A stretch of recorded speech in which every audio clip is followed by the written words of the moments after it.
ওই মাইকের মধ্যে এলেন, ওই কেউ কাফনের কাফন নিয়ে রেডি হয়ে থাকলো, 10 তলা বিল্ডিং করেছো, ওই 10 তলা বিল্ডিং থেকে টেনে টেনে টেনে টেনে তোমার আমারে নামাইয়া, ওই 10 তলা বিল্ডিং থেকে নামাইয়া তোমার আমার জানাজা করার জন্য তারা রেডি হয়ে যাবে রে বাবা।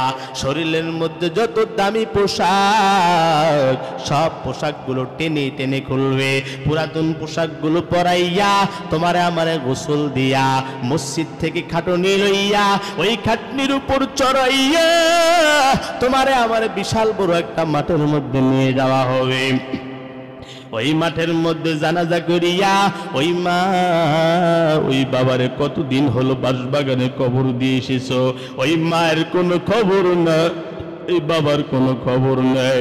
ওই মা বাবা কতদিন হলো নাই, মা বাবার খবর নিতে পারো নাই। ওই মা বাবা যেখানে আছে ওখানে দিনের বেলাও তুমি যাও না, ওইখানেও তোমার আমার কবর খোঁড়া হবে। কবর খোঁড়াইয়া ওইখানে তোমার আমারে লইয়া ওই আদরের সন্তান,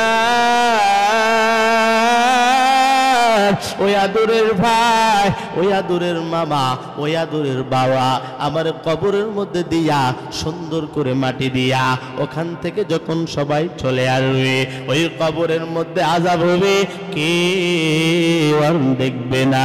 ওই দিন মা তোমার হবে পর। এই জন্যই তো আল্লাহ বলেন ইয়াউমা ইয়াফিরুল মারউ মিন আখিহি ওয়া উম্মিহি ওয়া আবিহি ওয়া সাহিবাতিহি ওয়া বানিহি লিকুল্লি ইমরিইন মিনহুম ইয়াউমাইযিন শাআনুন ইউগনি।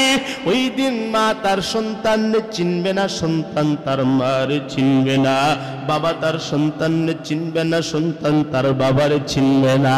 ও বাবারা, দুনিয়াতে মনে করো এটা আমার আপন, কয় না না, দুনিয়াতে যাদেরকে আপন দেখতেছো কেউ তোমার আপন না।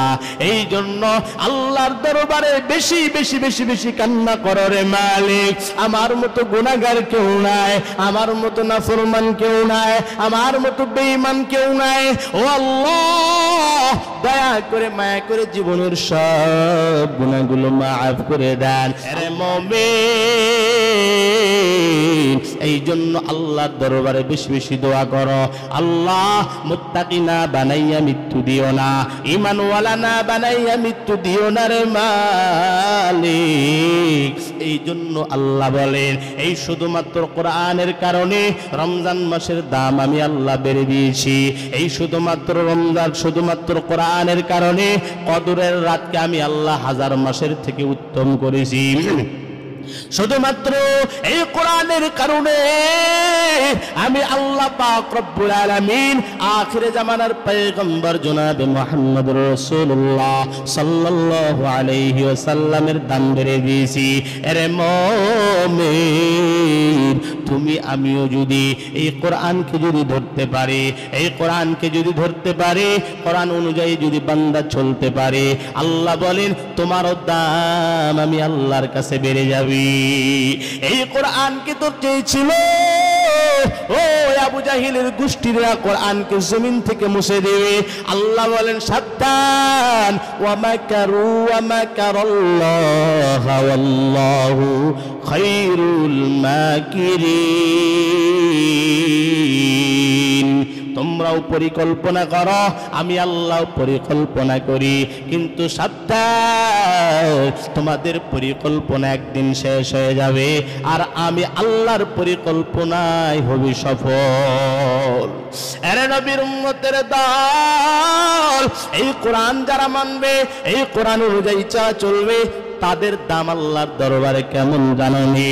হযরতে আশরাফ আলী থানভী রাহমাতুল্লাহি আলাইহি তার কিতাবের মধ্যে একটা ঘটনা লেখেন।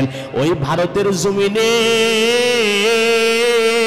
এক আল্লাহর বান্দা ঘুরে ঘুরে ঘুরে ঘুরে গামছা বিক্রি করত, কিন্তু আল্লাহর বান্দা গামছা বিক্রি করত আর প্রত্যেক দিন লাইব্রেরির দিকে তাকাইতো। লাইব্রেরির দিকে তাকানোর সঙ্গে সঙ্গে চোখের মধ্যে পড়তো আল্লাহর কোরআন। বাহির থেকে ডাক দিয়া কয়, এই আসমান এত সুন্দর, জমিনটাও এত সুন্দর, না জানি ওই আল্লাহর কোরআন কত সুন্দর। আল্লাহর কোরআনটা আমার একটু পড়ার দরকার, আমার একটু ধরার দরকার। প্রত্যেক দিন ভারতের অলিগলির মধ্যে গামছা বিক্রি করে। সন্ধ্যা লাগলে আল্লাহর বান্দা লাইব্রেরির সামনে আইসা কোরআনের দিকে তাকাইয়া থাকে। একদিন হঠাৎ করে লাইব্রেরিওয়ালাকে জিজ্ঞাসা করলো, ও ভাই বলো ওই লাইব্রেরির মধ্যে যে কোরআনটা আছে এই কোরআন কত টাকা হলে তুমি বিক্রি করবা? ডাক দিয়া বলে, গামছাওয়ালা মাত্র 2টা টাকা দাও, আল্লাহর কোরআন নিয়ে যাও। গামছাওয়ালা ডাক দিয়া কয়, ও আল্লাহর গোলাম আমার কাছে 1টা টাকা আছে, 1টা টাকা নাও, আল্লাহর কোরআনটা দিয়া দাও। ডাক দিয়া কয়, রে গামছাওয়ালা না না আমি পারবো না, কারণ এই লাইব্রেরিতে আমি কাজ করি, আমার মালিকের হুকুম ব্যতীত আমি তোমার 1টা টাকা দিয়ে দিতে পারবো না, 2টা টাকা দাও, আল্লাহর কোরআন নিয়ে যাও। গামছাওয়ালা দৌড় মারছে, বাসায় যাইয়া দেখে 1টা টাকাও নাই। নতুন জামাটা বাহির কইরা বাজারের মধ্যে নিয়ে আইসা ডাক দিয়া বলে, রে বাজারের লোক তোরা কই, তাকাইয়া দেখ আমি গামছাওয়ালা আজকে গামছা নিয়ে আইসি নাই, আল্লাহর কোরআন কেনার জন্য আমি বড় পাগল, আমার একটা নতুন পোশাক আছে, এই নতুন পোশাকটা নাও, মাত্র 1টা টাকা দাও। ডাক দিয়া কয়, ধরো আর 1টা টাকা নাও, আগের 1 টাকা পরের 1 টাকা মিলাইয়া 2টা টাকা কইরা লাইব্রেরির সামনে যাইয়া বলে, রে ভাই 2টা টাকা নাও, আল্লাহর কোরআন দাও। বান্দা আল্লাহর কোরআনটা লইয়া বুকের মধ্যে নিবে নাকি মাথার উপরে নিবে? ওই মাথার উপরে আল্লাহর কোরআনটা লইয়া একটা দৌড় মেরেছে। সন্তান ডাক দিয়া কয়, বাবা গো মাথার মধ্যে কোরআন নিলা, বাজার তো করো নাই, ওই আল্লাহর বান্দার স্ত্রী নাই, মা নাই, বাবা নাই, ছোট্ট মাত্র একটা সন্তান, কন্যা সন্তান, সারাদিন গামছা বিক্রি করে, যেই টাকা লাভ হয় ওই টাকা দিয়া বাজার করে, আর তারা 2জন মিলে খানা পিনা খায়। কিন্তু আজকে বাজার করে না। মেয়েটা ডাক দিয়া বলে, রে আব্বু বাজার তো করলাম না, আজকে রাত্রে কি খাইবা? ডাক দিয়া কয়, রে মা প্রত্যেক দিন খাও, আজকে না হয় না খাইয়া থাক, আমি আল্লাহর একটা কোরআন কিনেছি। আল্লাহর বান্দা কোরআনটা মাথায় লইয়া ঘরের মধ্যে যাইয়া রাতের গভীরের অপেক্ষার মধ্যে হাজির হইয়া থাকে। এমন সময়ে রাত্রে যখন গভীর, আল্লাহর বান্দা কোরআনটারে ধরিয়া কোরআনটারে চুম্বন দেয় আর ডেকে ডেকে বলে, দুনিয়ার সাধারণ কোনো কোরআন না, এটা আমার মালিকের কোরআন।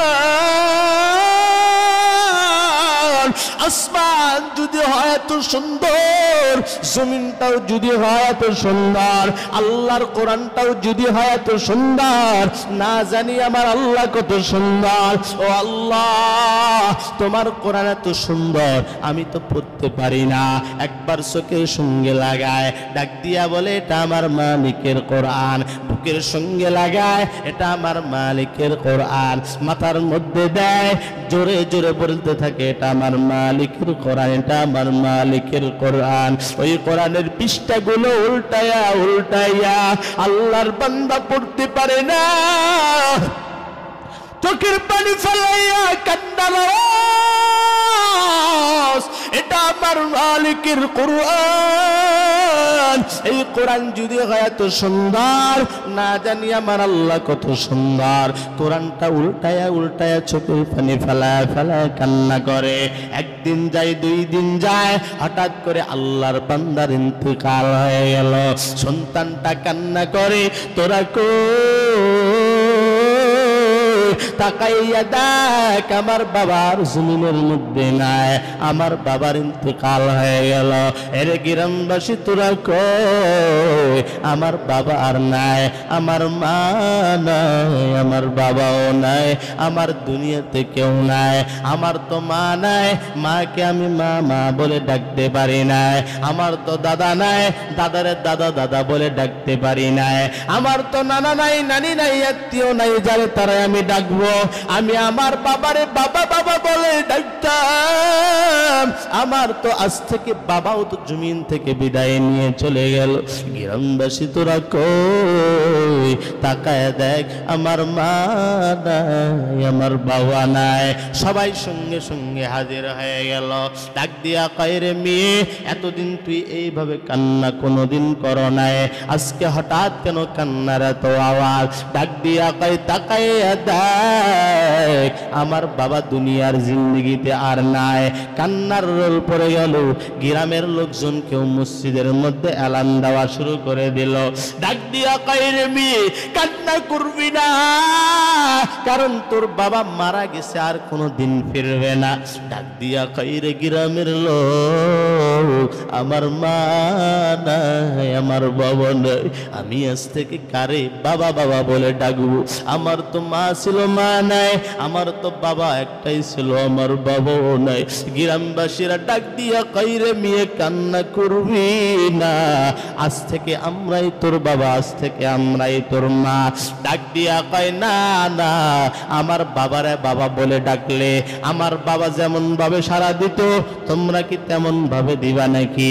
ডাক দিয়া কয়, হ্যাঁ হ্যাঁ, আমরাই তো তোমার দায়িত্ব নিলাম, কোনো সমস্যা নাই, এখন আর কান্না করবি না, তোর বাবারে সুন্দর করে কাফন দাফন করতে হবে।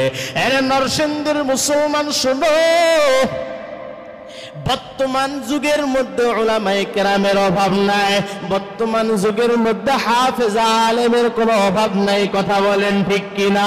তৎকালীন সময়ে মসজিদের বড় ছিল অভাব, তৎকালীন সময়ে ছিল মাওলানার খুব অভাব, তৎকালীন সময়ে ছিল মুফতি হাফেজ সাহেবের খুব অভাব। এখন মাদ্রাসায় না পড়তেই নামের সামনে মুফতি লাগায়, মাদ্রাসার বারান্দাও খুঁজে নেয়, অথচ নামের আগে মাওলানা লাগায়। কোনো একদিন মক্তবে দুই একদিন পড়ছি, নামাজের আগে হাফেজ লাগাই, এমন ওলামায়ে কেরাম আছে না নাই? ও মুসলমান ইমানদার আল্লাহর গোলাম, ওই তৎকালীন সময়ের মধ্যে হাফেজ ছিল না, ওলামায়ে কেরাম ছিল না, মাওলানা ছিল না, এত কোরআন পড়নেওয়ালা লোকও ছিল না। সুন্দর করে কাফন পরাইয়া এবারে চিন্তা করতেছে কে করবে এই ব্যক্তির জানাজা? আমরা তো জানাজা করতে পারি না, এই এলাকায় তো কোনো মসজিদ নাই, মসজিদের কোনো হুজুর নাই, তাহলে কে পড়াবে এই ব্যক্তির জানাজা? অনেকক্ষণ যাবত দেরি করতেছে। গ্রামের লোক একজন আরেকজনকে বলতেছে কি করা যায়। সবাই মিলে পরামর্শ লইয়া ডাক দিয়া কয়, না না, এই জায়গায় থাকলে পাওয়া যাইব না, চলো চলো চলো বিশ্ব রোডে আমরা সবাই চলে যায়। আল্লাহ না করুক ওই রোড দিয়ে কোনো না কোনো হুজুর অবশ্যই আসবে। চলে গেলেন বড় রোডের লাশটা লইয়া। এমন সময় তাকাইয়া দেখতেছেন ঘোড়ার পিঠের উপর চইরা বিশাল বড় একজন দাড়িওয়ালা, মাথায় বড় পাগড়ি, বিশাল বড় দাড়ি, গায়ে বড় জুব্বাওয়ালা। এবারে গ্রামওয়ালারা ডাক দিয়া কয়, তাকাইয়া দেখ ওই যে একজন মাওলানা ঘোড়ার পিঠের উপর চইরা আসতেছে, ওই মাওলানারে ধইরা জানাজাটা পড়ায় লইতে হবো, না হলে অনেক দেরি হয়ে যায়, পরে সমস্যা হয়ে যাব। কোনো সমস্যা নাই, তারে ধইরা তার মাধ্যমে জানাজাটা পড়ায় লাও। আল্লাহর বান্দা যখন সামনে হাজির, ডাক দিয়া কয়, রে মাওলানা, এই বান্দার জানাজাটা একটু পড়ায়া দাও। আমাদের গ্রামে কোনো মাওলানা নাই, আমাদের গ্রামে কোনো হাফেজ নাই, আপনার হাতে ধরি পায়ে ধরি দয়া করে মায়া করে আল্লাহর বান্দার জানাজাটা একটু পড়ায়া দাও। আল্লাহর বান্দারা সবাই যখন ধরেছে, সবাই ধরার কারণে মাওলানা নামাইয়া সুন্দর করে জানাজাটা করায়া দিছে। ডাক দিয়া কয়, রে মাওলানা, শুধুমাত্র জানাজা পইরা তুমি চলে যাওয়া? না না, চলে যাইও না। এই কেমন করে দাফন করতে হয়, কেমন করে কবরের মধ্যে শোয়াইতে হয় আমরা তো জানি না। দয়া করে মায়া করে তারে কবরের মধ্যে নামায়া দাও।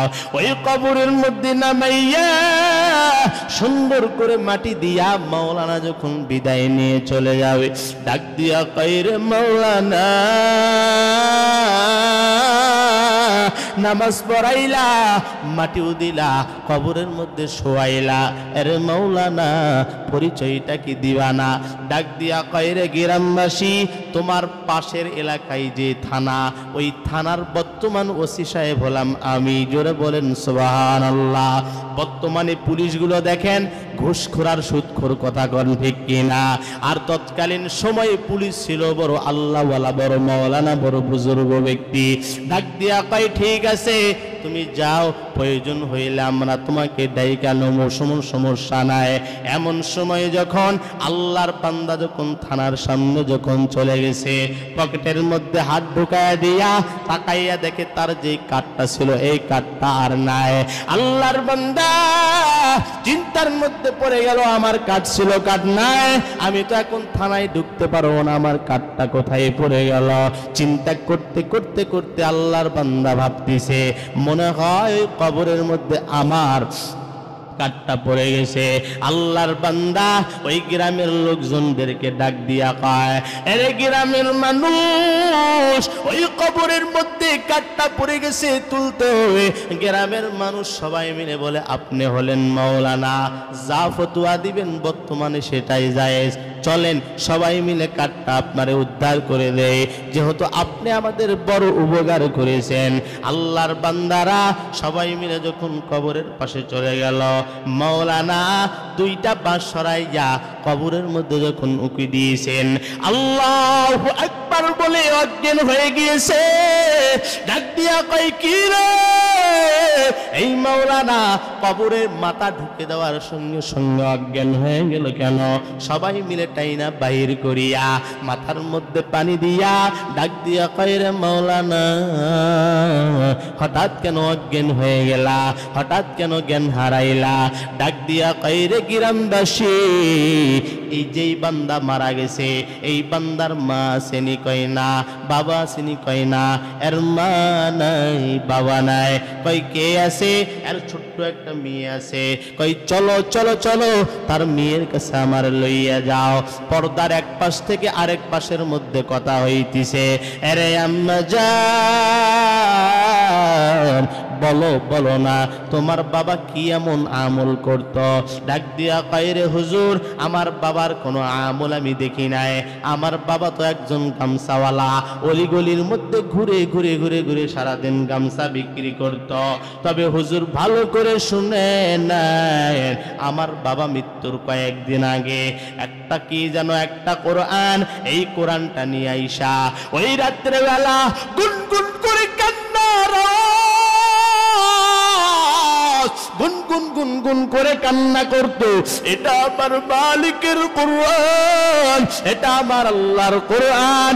আল্লাহর কোরআন যদি হয় এত সুন্দর, না জানি আমার আল্লাহ কত সুন্দর। ও মাওলানা, আমি আমার বাবাকে এই সমস্ত কথা বলতে শুনেছি। গ্রামবাসী ডাক দিয়া কয়, রে মাওলানা এইবার ব্যাখ্যা দাও। ডাক দিয়া কয়, রে গ্রামবাসী, আমি ওই আল্লাহর বান্দার কবরে মাথা দেওয়ার সঙ্গে সঙ্গে আমি আল্লাহু আকবার বলে অজ্ঞান হয়ে গেলাম, তোমরা কি শুনবা নাকি? ডাক দিয়া কয়, হ্যাঁ হ্যাঁ, কেন তুমি অজ্ঞান হইলে? এটাই তো শোনার জন্য আমরা বড় পাগল। ডাক দিয়া কয়, রে গ্রামবাসী শোনো, আমি যখন কবরের মধ্যে যখন মাথা ঢোকাইলাম, আমি তাকাইয়া দেখলাম কবরের মধ্যে শুধু জান্নাতি ঘ্রাণ আর জান্নাতি ফুলের বাগান। ওই শুধুমাত্র কোরআনে মহব্বত করার জন্য, ভালোবাসার জন্য আল্লাহ তো দান তার দিয়েছে রে মুমিন। তাহলে বলো তো দেখি, এই কোরআন ধরার দরকার আছে না নাই? কোরআন অনুযায়ী চলার আসার দরকার আছে না নাই? কোরআনকে মহব্বত করার দরকার আছে না নাই? ও বাবারা, আর কয়েকদিন বা বাঁচবা, কয়েকদিন বা তোমার আমার হায়াত আছে। এর নরসিংদীর মুসলমান, একবার চিন্তা করে দেখো তো দেখি, এক সময় দাড়ি উঠছিল না, হঠাৎ করে দাড়ি উঠে গেল। দিন দিন দিন দিন বড় হইলা ও মুরব্বী বাবারা, হঠাৎ করে আবার দিন দিন দিনের কালে পরিবর্তন হওয়ার কারণে দাড়িগুলো পেকে গেল। বরং সামনে বছর যাদের সঙ্গে ছিলা তারা আজকে দুনিয়াতে নাই। ও যুবক ভাইরা, আপনাদের অনেকেই বন্ধু বান্ধব ছিল, আপনাদের বয়সের অনেকের ছোট ছিল, তারা হঠাৎ করে হার্ট অ্যাটাক করে মারা গেল, ক্যান্সার ধরা পড়ে মারা গেল, এমন নজির এমন ঘটনা আছে না নাই? তাহলে কার কখন কখন কোন অবস্থায় মৃত্যু হবে এটা কেউ জানে না। এরে নরসিংদীর মুসলমান শুনো, আজকে ধরো এই মাহফিল থেকে যাওয়ার পর, তোমার আমার বাসায় যাওয়ার পর হঠাৎ করে যদি ইন্তেকাল হয়ে যায়, সকালবেলা ওই স্ত্রীটা ডাক দিবে, স্বামী আমার তুমি কি উঠবা না? মনে হয় সারা রাত ওয়াজ শুনেছো, ঘুমটা আর একটু দরকার। স্ত্রী সকালবেলা ডাক দিতেছেন, ও স্বামী আমার এইবার তো ঘুম থেকে উঠে যাও। কিন্তু না না, তোমার আমার শরীরটা বড় শক্ত হয়ে গেল, তোমার আমার শরীরটা বড় ঠান্ডা হয়ে গেল। ওই স্ত্রীর সন্তান সবাই কান্নার আওয়াজ শুরু করে দিল। স্ত্রী ডাক দিয়া কয়, তোরা কই? তাকাইয়া দেখো তোর বাবা নাই, তোর বাবার ইন্তেকাল হয়ে গেল, তোর বাবার জমিনের মধ্যে নাই। ওই বড় সন্তানটা কান্না করবে, ছোট সন্তানটা কান্না করবে, মা কান্না করবে, বাবা কান্না করবে, স্ত্রীটা কান্না করবে। বড় সন্তানটা কান্না করতে করতে কাফনের কাফন কেনার জন্য যাবে, ছোট সন্তানটা কান্না করবে, অথচ বড়ই পাতা তোলার জন্য যাবে, গরম পানি রেডি করার জন্য। ওই আপন ভাই, যেই ভাই এত আদুরের, এই ভাই যাবে বাঁশবাগানে বাঁশ কাটার জন্য। আপন লোক, নিজের পরিবারের লোক খবর করার জন্য অন্য এলাকা থেকে কেউ আসবে না, সবগুলা হবে তোমার আমার আপন। কেউ আর দেরি করবে না, কেউ বা মসজিদের মধ্যে এলান দিয়া দিবে, অমুক মাওলানা আর দুনিয়াতে নাই, অমুক চেয়ারম্যান নাই, অমুক মন্ডল নাই, অমুক শেখ আর দুনিয়াতে নাই, আব্দুল করিম, আব্দুল গাফফার, আব্দুল সাত্তার আর দুনিয়াতে নাই। ওই মাইকের মধ্যে এলান, ওই কেউ কাফন নিয়ে রেডি হয়ে থাকলো, 10 তলা বিল্ডিং করেছো, ওই 10 তলা বিল্ডিং থেকে টেনে টেনে টেনে টেনে তোমার আমারে নামাইয়া, ওই 10 তলা বিল্ডিং থেকে নামাইয়া তোমার আমার জানাজা করার জন্য তারা রেডি হয়ে যাবে রে বাবা। শরীরের মধ্যে যত দামি পোশাক, সব পোশাকগুলো টেনে টেনে খুলবে, পুরাতন পোশাকগুলো পরাইয়া তোমারে আমারে গোসল দিয়া মসজিদ থেকে খাটনি লইয়া ওই খাটনির উপর চড়াইয়া তোমারে আমারে বিশাল বড় একটা মাঠের মধ্যে নিয়ে যাওয়া হবে। ওই মাঠের মধ্যে জানাজা করিয়া ওই মা ওই বাবারে কতদিন হলো বাঁশবাগানে কবর দিয়ে এসেছো, ওই মায়ের কোনো খবর না, এই বাবার কোনো খবর নাই।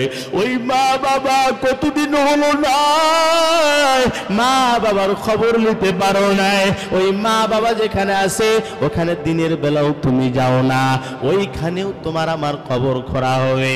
কবর খোঁড়াইয়া ওইখানে তোমার আমারে লইয়া ওই আদরের সন্তান, ওই আদরের ভাই, ওই আদরের মামা, ওই আদরের বাবা আমার কবরের মধ্যে দিয়া সুন্দর করে মাটি দিয়া ওখান থেকে যখন সবাই চলে আসবে ওই কবরের মধ্যে আযাব হবে, কেউ আর দেখবে না। ওই দিন মা তোমার হবে পর। এই জন্যই তো আল্লাহ বলেন, ইয়াউমা ইয়াফিরুল মারউ মিন আখিহি ওয়া উম্মিহি ওয়া আবিহি ওয়া সাহিবাতিহি ওয়া বানিহি লিকুল্লি ইমরিইন মিনহুম ইয়াউমাইযিন শাআনুন ইউগনি। ওই দিন মা তার সন্তানকে চিনবে না, সন্তান তার মারে চিনবে না, বাবা তার সন্তানকে চিনবে না, সন্তান তার বাবারে চিনবে না। ও বাবারা, দুনিয়াতে মনে করো এটা আমার আপন, কয় না না, দুনিয়াতে যাদেরকে আপন দেখতেছো কেউ তোমার আপন না। এই জন্য আল্লাহর দরবারে বেশি বেশি বেশি বেশি কান্না করো রে মালিক। আমার মতো গুনাহগার কেউ নাই, আমার মতো নাফরমান কেউ নাই, আমার মতো বেঈমান কেউ নাই। ও আল্লাহ, দয়া করে মায়া করে জীবনের সব গুনাহগুলো মাফ করে দেন। আল্লাহর দরবারে তওবা করো, আল্লাহর দরবারে বেশি বেশি দোয়া করো। আল্লাহুম্মা বারিক লানা ফি রজব ওয়া শাবান ওয়া বাল্লিগনা রমাদান। আল্লাহ, রমজান পর্যন্ত হায়াত আমাদের বৃদ্ধি করে দেন। আল্লাহ, মৃত্যুই তো দিবেন আল্লাহ, তবে ঈমানের হালতে মৃত্যু দিয়েন আল্লাহ, জুমার দিন মৃত্যু দিয়েন আল্লাহ, সিজদারত অবস্থায় মৃত্যু দিয়েন আল্লাহ। আল্লাহ ডাক দিয়া কয়, ও গোলাম, আমি আল্লাহর কাছে চাও, আমি আল্লাহর কাছে যা চাইবা আমি আল্লাহ তোমারে তাই দিব। আমি আল্লাহর কাছে চাইতে বেশি দেরি হয়, আমি আল্লাহ তাআলা দিতে দিতে বান্দার বেশি দেরি করি না। ও বান্দা, আল্লাহর কাছে বেশি বেশি চাও। আল্লাহ, আমি ফেরাউনের মতো গুনাহ করি নাই, আমি নমরুদের মতো গুনাহ করি নাই, আমি হামানের মতো গুনাহ করি নাই, আমি সাজ্জাদের মতো গুনাহ করি নাই। ও আল্লাহ, তুমি যদি আমারে মাফ না করবা তাহলে বানাইলা কিসের জন্য রে আল্লাহ? দয়া করে মায়া করে মাফ করে দাও। আল্লাহর দরবারে বেশি বেশি বেশি বেশি কান্না করবা। আল্লাহ বলে, হে গোলাম, আমি আল্লাহর কাছে চাইতে বেশি দেরি হবে, আমি আল্লাহ দিতে বেশি দেরি করব না। এরা নবীর উম্মতের দল, তাহলে আল্লাহর দরবারে বেশি বেশি তওবা করার দরকার ছাড়া নাই। আল্লাহর দরবারে তওবা করব, আল্লাহ আজ থেকে আর আমি নামাজ ছাড়ব না, আল্লাহ আজ থেকে আর আমি রমজানের রোজা ছাড়ব না রে আল্লাহ, আর গুনাহ করব না, মা বাবার মনের মধ্যে কষ্ট দিব না, এলাকাবাসীর সঙ্গে বেয়াদবি করব না, দেশ ও জাতির বিরুদ্ধে ষড়যন্ত্র করব না, আল্লাহ আর আমি মুনাফিকি করব না। ও বাবা, তওবা করার যদি বাবা খাঁটি নিয়ত হয়, মুনাফিকি অন্তরের মধ্যে যদি না থাকে, তওবার নিয়তে আল্লাহর দরবারে দুইটা হাত আমার মালিকরে দেখায় দাও। আল্লাহ তাকাইয়া দেখেন মালিক, এই নরসিংদীর মুসলমানেরা হাত তুলেছে, আল্লাহ হাতখানাকে কবুল করে নেন। আল্লাহ তওবার নিয়তে হাত তুলেছে, আল্লাহ তওবা কবুল করে নেন। আল্লাহ আর গুনাহ করবে না, আল্লাহ আর নামাজ ছাড়বে না, মা বাবারে কষ্ট দিবে না, দেশ ও জাতির বিরুদ্ধে ষড়যন্ত্র করবে না। আল্লাহ দয়া করে মায়া করে মাফ করে দেন, আল্লাহ দয়া করে মায়া করে মাফ করে দেন। আল্লাহুম্মা আমিন আমিন বিরহমাতিকা ইয়া আরহামার রাহিমিন। আল্লাহুম্মা আমিন। রব্বানা যালামনা আনফুসানা ওয়া ইল্লাম তাগফির লানা ওয়া তারহামনা লানাকুনান্না মিনাল খাসিরিন। ইয়া আরহামার রাহিমিন, ইয়া আরহামার রাহিমিন। আল্লাহ তাকাইয়া দেখেন রে মালিক, আল্লাহ তোমার এই যুবক বান্দার আল্লাহ কোরআনের মাহফিলের আয়োজন করেছে রে আল্লাহ। আল্লাহ তাকাইয়া দেখেন তোমার কত গোলাম আল্লাহ মাহফিলের প্যান্ডেলে হাজির রে আল্লাহ। আল্লাহ এরা টাকা পাওয়ার জন্য আসে নাই, আল্লাহ এরা পয়সা পাওয়ার জন্য আসে নাই। ও দয়ার মালিক, এরা কোন স্বার্থের জন্য আসে নাই রে আল্লাহ। আল্লাহ এরা এসেছে নিজের গুনাহগুলো মাফ করার জন্য আল্লাহ। ও আল্লাহ তাকাইয়া দেখেন রে মালিক, তোমার কত বান্দা হাত তুলেছে রে আল্লাহ। দয়া করে মায়া করে আল্লাহ আমাদের প্রত্যেকের হাতখানাকে আপনি কবুল করে নেন, জীবনের সব গুনাহগুলো মাফ করে দেন আল্লাহ। আল্লাহ এই জীবনে কত গুনাহ করেছি আল্লাহ আমি নিজেও জানি না রে আল্লাহ। যেদিকে তাকায় আমার গুনাহ, ডানে তাকাইলে আমার গুনাহ, সামনে তাকাইলে আমার গুনাহ, পিছনে তাকাইলে আমার গুনাহ, চতুর্দিকে গুনাহ আর গুনাহ। আল্লাহ দয়া করে মায়া করে জীবনের সব গুনাহগুলো মাফ করে দেন রব্বুল আলামিন। আল্লাহ এই জীবনে যত গুনাহ করেছি আর আমরা গুনাহ করব না রে আল্লাহ। আল্লাহ জেনে গুনাহ করেছি না জেনে গুনাহ করেছি রে আল্লাহ। আমরা চিন্তা করে দেখেছি আমার গুনার কথা যদি আমার মা জানতো আমার সন্তান বলে পরিচয় দিত না, আমার গুনার কথা যদি আমার বাবা জানতো আমার সন্তান বলে পরিচয় দিত না, আমার গুনার কথা যদি আমার মেয়ে জানতো আমার বাবা বলে পরিচয় দিত না। ও দয়ার মালিক, তুমি জানো কত গুনাহ করেছি আল্লাহ। দয়া করে মায়া করে মাফ করে দেন। কত আদর করে আপনি বান্দা বানাইছেন রে আল্লাহ। আপনিই তো বলেছেন ওই বান্দা জাহান্নামে যাবে, আমি আল্লাহ সহ্য করতে পারবো না। আল্লাহ দয়া করে মায়া করে জীবনের সব গুনাহগুলো মাফ করে দেন। এই ময়দানের মধ্যে অনেকের মা নাই, অনেকের বাবা নাই। আল্লাহ মা বাবার কবরের মধ্যে শোয়াইয়া আছে রে আল্লাহ। ওই মারে মা বলে ডাকতে পারে না, ওই বাবারে আর বাবা বাবা বলে ডাকতে পারে না রে আল্লাহ। দয়া করে মায়া করে মা বাবার কবর আযাব আপনি মাফ করে দেন। মা বাবার কবরগুলো কিরিয়াজুল জান্নাত হিসেবে কবুল করে নেন আল্লাহ। আমাদের প্রত্যেককে আপনি কবুল করে নেন হে রব্বুল আলামিন। আমাদের মধ্যে আমরা যারা অসুস্থ শেফায়ে কামিলা আজালা দান করে দেন আল্লাহ। আল্লাহ দিনের দাঈ হিসেবে কবুল করে নেন আল্লাহ। সফরগুলোকে উত্তম সফর হিসেবে কবুল করে নেন আল্লাহ। সামনে রমাদান আল্লাহ, রমজান মাস পর্যন্ত আমাদেরকে পৌঁছায় দেন ও দয়ার মালিক। আল্লাহ যারা হাত তুলেছে প্রত্যেকের হাতখানাকে কবুল করে নেন আল্লাহ। বিশেষ করে যারা মাহফিল আয়োজন করলো আল্লাহ, যুব সমাজের উদ্যোগে মাহফিল আল্লাহ, যুব সমাজটারে কবুল করে নেন। মাদক মুক্ত যুব সমাজ হিসেবে কবুল করে নেন আল্লাহ। মা বাবার খেদমত করার তৌফিক দান করে দেন। 5 ওয়াক্ত নামাজওয়ালা বানায়া দেন। দিনদার মুত্তাক হিসেবে কবুল করে নেন। এই মহল্লাটারে কবুল করে নেন আল্লাহ। এই মহল্লার মধ্যে যত কবরস্থান প্রত্যেকের কবর আযাব আপনি মাফ করে দেন। রব্বির রহমহুমা কামা রব্বায়ানি সগীরা। আল্লাহুম্মা কুর রব্বির রহমহুমা কামা রব্বায়ানি সগীরা। হাসবুনাল্লাহু ওয়া নি'মাল ওয়াকিল, নি'মাল মাওলা ওয়া নি'মান নাসীর। সুবহান রাব্বিকা রাব্বিল ইজ্জাতি আম্মা يصفون وسلام على المرسلين والحمد لله رب العالمين آمين آمين برحمتك يا أرحم الراحمين.